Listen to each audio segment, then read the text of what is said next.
Hello everyone, welcome back to my channel without love का next episode लेकर आई हूँ। प्लीज़ चैनल को सब्सक्राइब करना, लाइक करना और कमेंट करके बताना ये एफएफ कैसा लग रहा है आप सबको। आई नो आप सब मुझसे बहुत गुस्सा है और होना भी चाहिए, गुस्सा आना भी चाहिए ना, क्योंकि मैं इतने दिनों बाद मतलब इतना ज़्यादा इनरेगुलर हो गई हूँ।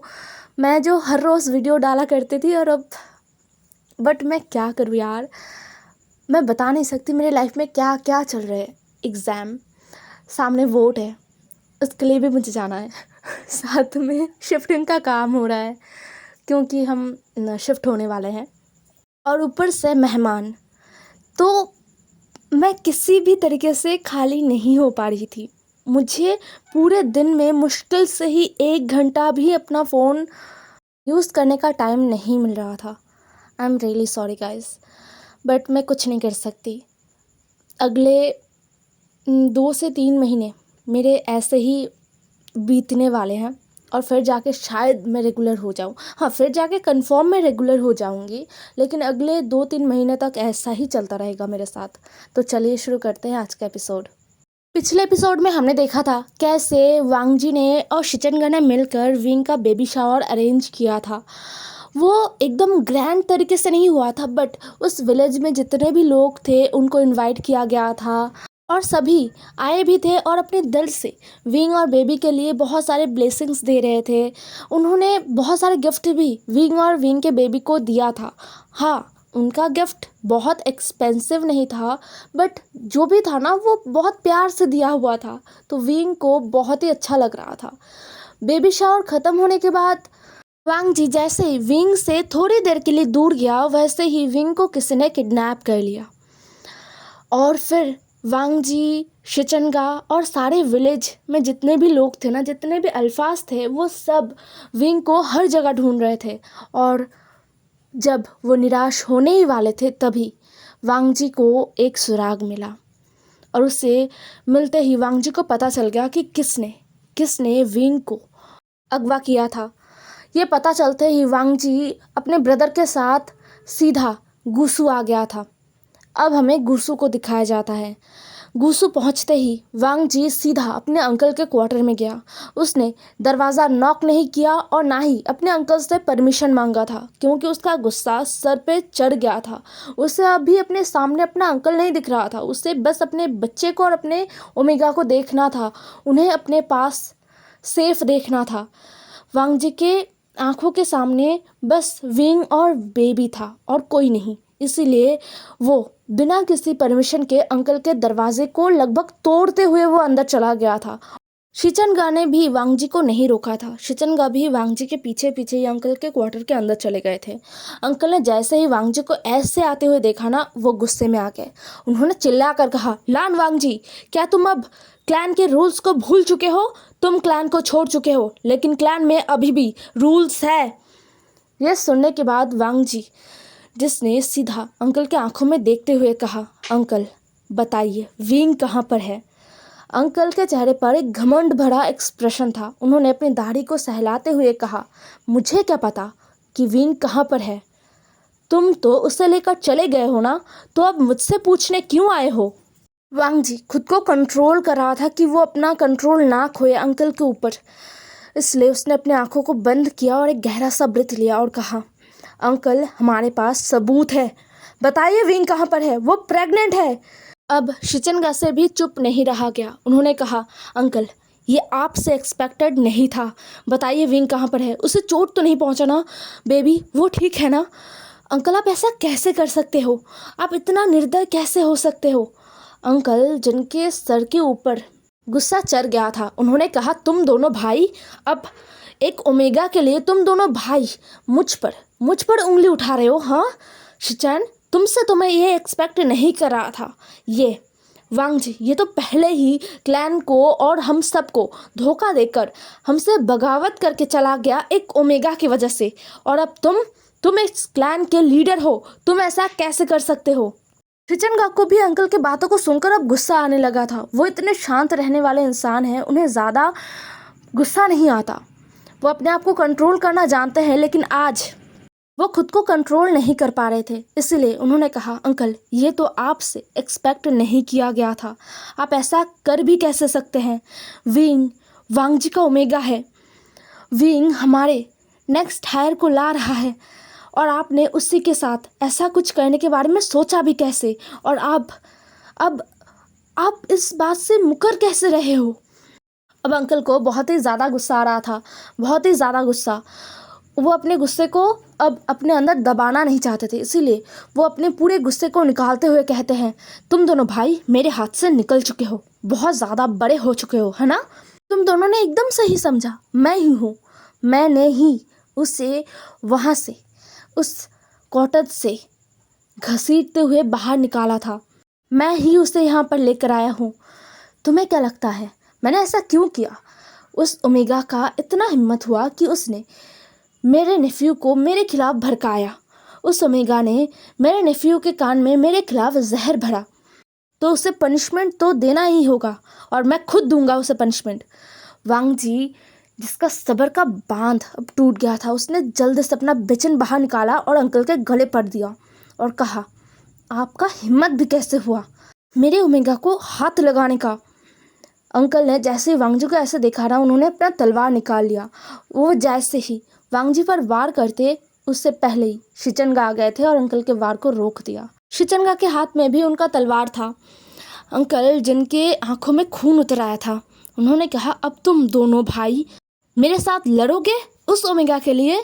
शिचनगा ने एकदम स्ट्रिक्टली कहा, हाँ, क्योंकि विंग हमारा फैमिली मेम्बर है, आप भी हमारे फैमिली मेम्बर हो अंकल, लेकिन आपने जो किया वो हमारे क्लैन के रूल्स के खिलाफ है और इंसानियत के खिलाफ भी है। आप एक 7 मंथ प्रेग्नेंट ओमेगा को ऐसे घसीटते हुए कैसे ले जा सकते हो, आप उसे पनिश करने के बारे में भी कैसे सोच सकते हो, मुझे घिन आ रहा है आपसे।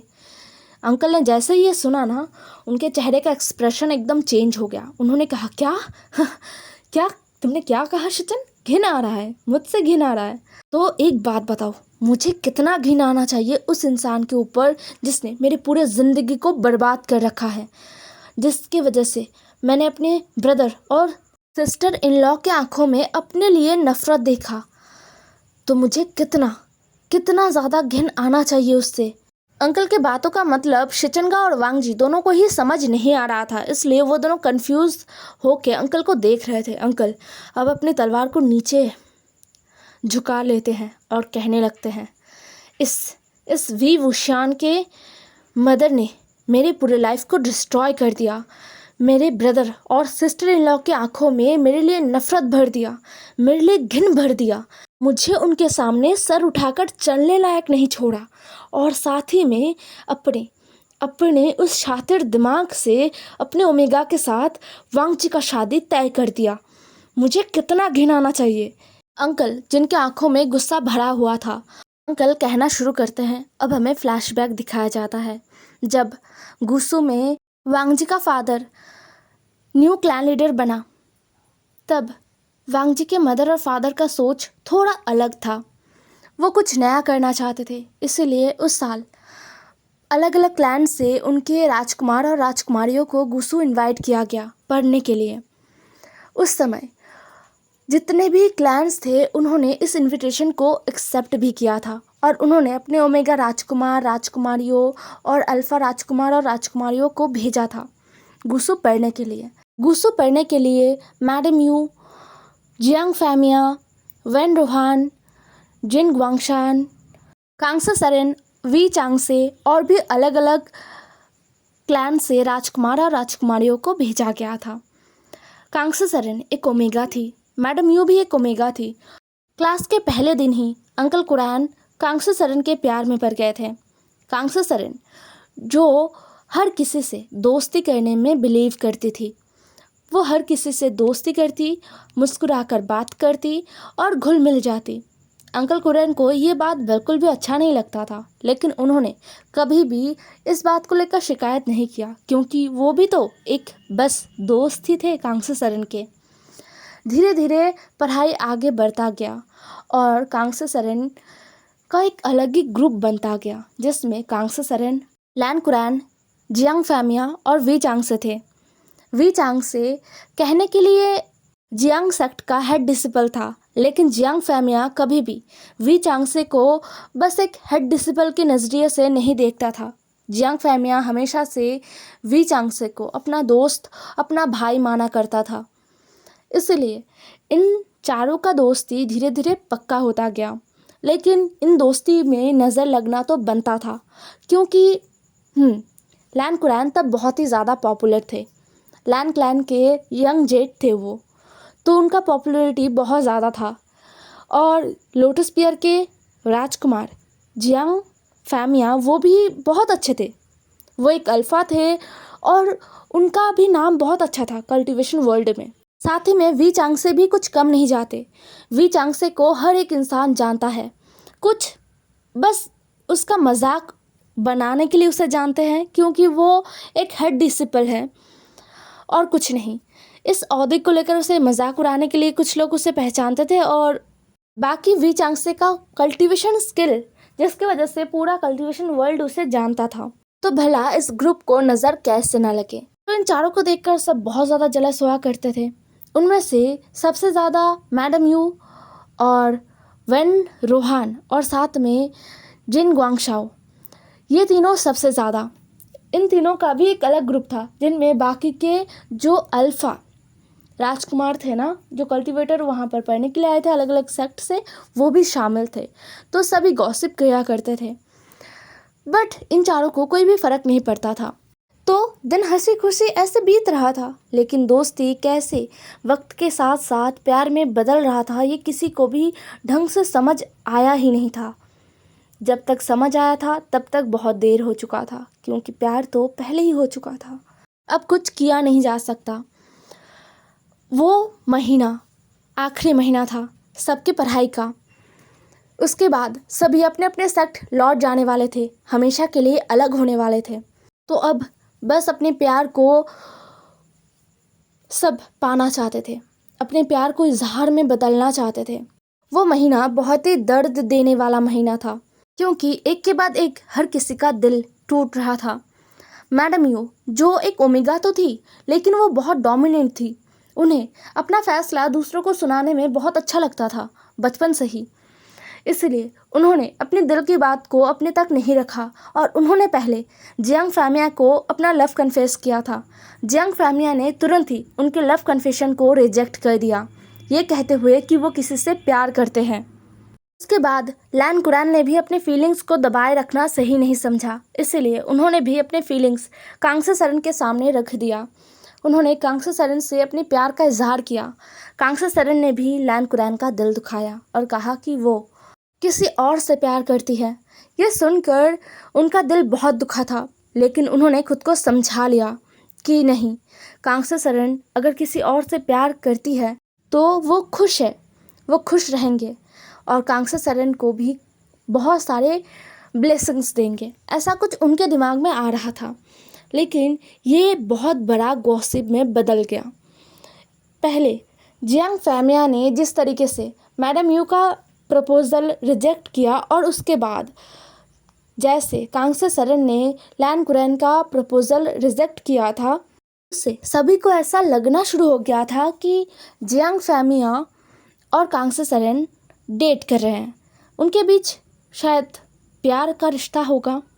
ऐसा हर किसी के दिमाग में था, और कुछ ही दिनों में ये गॉसिप की तरह हर जगह फैल गया था।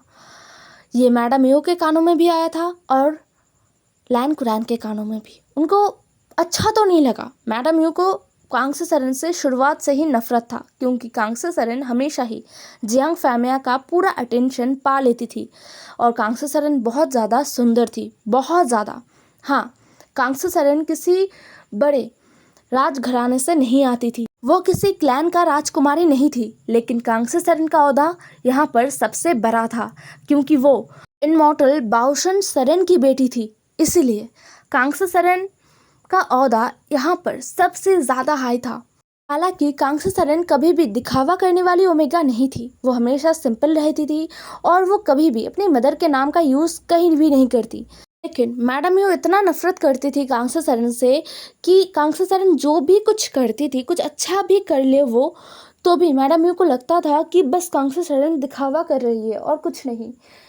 जब ये रूमर फैलना शुरू हुआ कि जियांग फैमिया और कांग्से सरन एक दूसरे से प्यार करते हैं, तो मैडम यू का नफरत एकदम भड़क उठा था, बहुत बुरी तरीके से भड़क उठा था। और लैन कुरान और भी ज़्यादा दुख में डूब गए थे। दूसरी तरफ जियांग फैमिया और कांग्से सरन के कानों में भी ये रूमर्स आ रहे थे। एक तरफ जियांग फैमिया जहाँ पर ये रूमर्स सुनकर खुश हो रहे थे, दूसरी तरफ कांग्से सरन बिल्कुल भी खुश नहीं थी।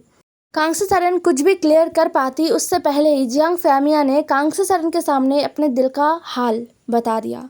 उन्होंने कहा कि वो कांग्से सरन से प्यार करती है और वो हमेशा कांग्से सरन का ध्यान रखना चाहती है। ये सुनकर मैडम यू को और भी ज़्यादा नफरत होने लग गया था कांग्से सरन से।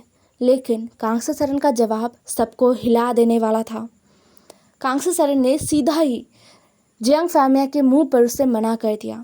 कांग्से सरन ने बहुत ही पोलाइट टोन में कहा, फैंगमिया, हम दोस्त हैं। मैंने तुम्हें कभी भी एक दोस्त के अलावा किसी और नज़रिए से नहीं देखा है। हम बस अच्छे दोस्त हैं। मैं तो किसी और को प्यार करता हूँ और मैं उसी के साथ रहना चाहता हूँ। ये सब कुछ एक अलग ही सदमे जैसा काम कर रहा था मैडम यू को भी और लैन कुरान को भी। लैन कुरान सोच रहे थे, अगर जियांग फैमिया नहीं तो कौन है वो अल्फ़ा जिसके साथ कांग्से सरन रहना चाहती है, जिसे कांग्से सरन प्यार करती है। वो कौन से क्लैन लीडर बनने वाला है आगे।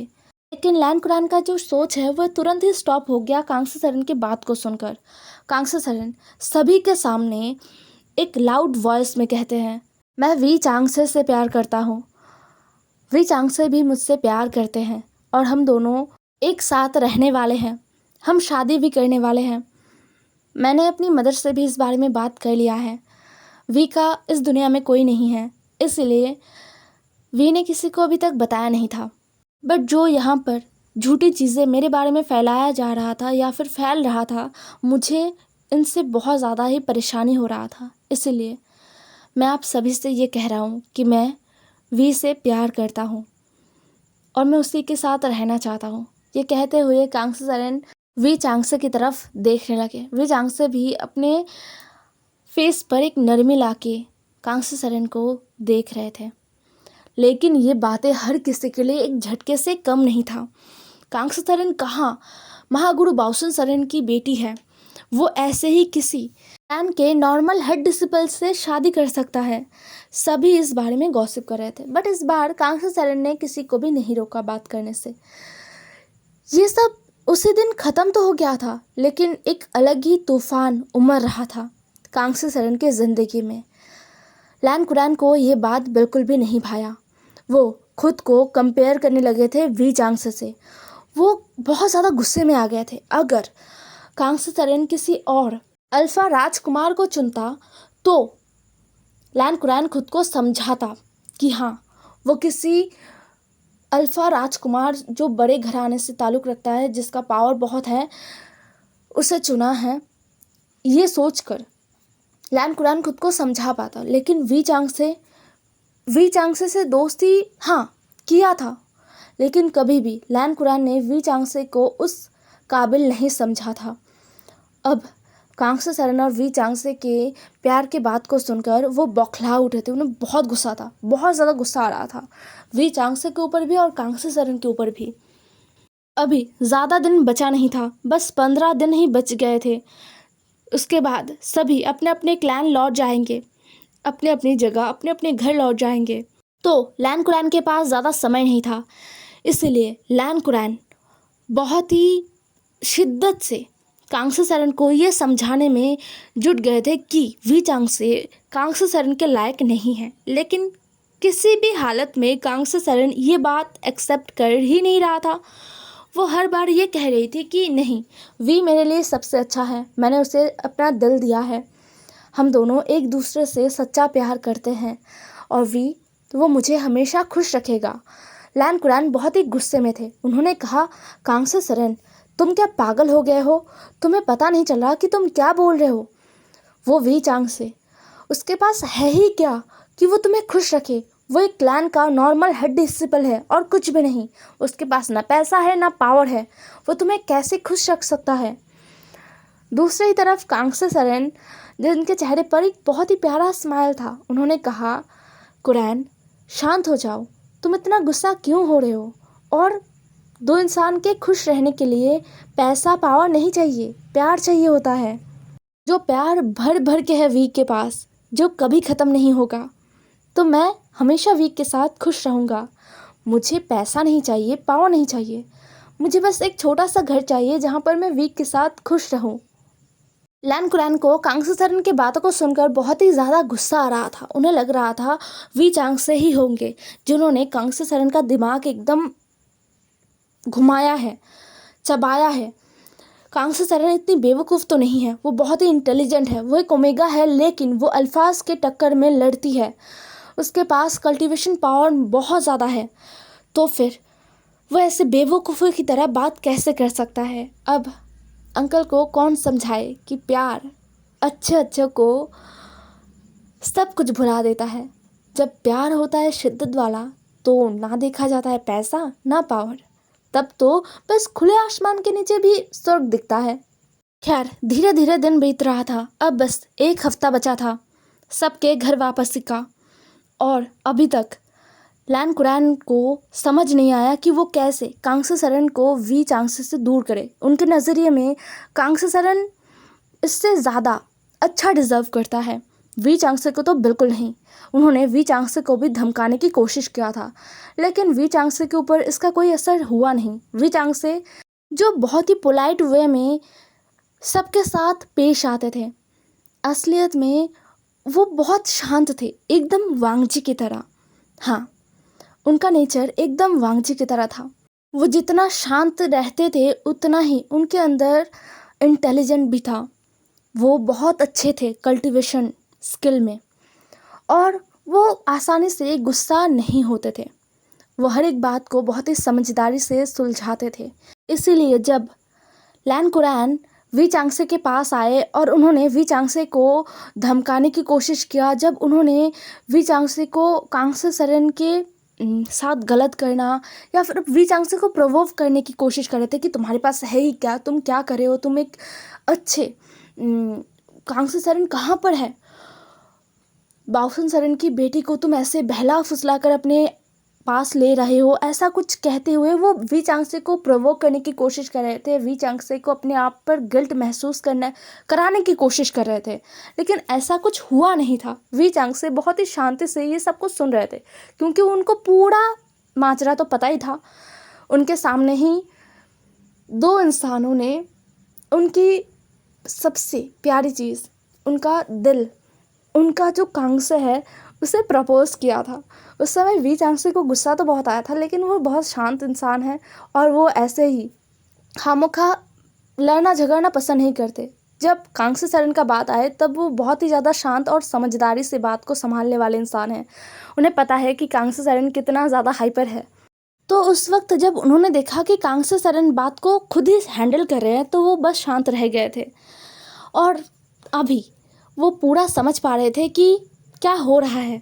इसलिए उन्होंने बस लैन कुरैन की बातों को सुना।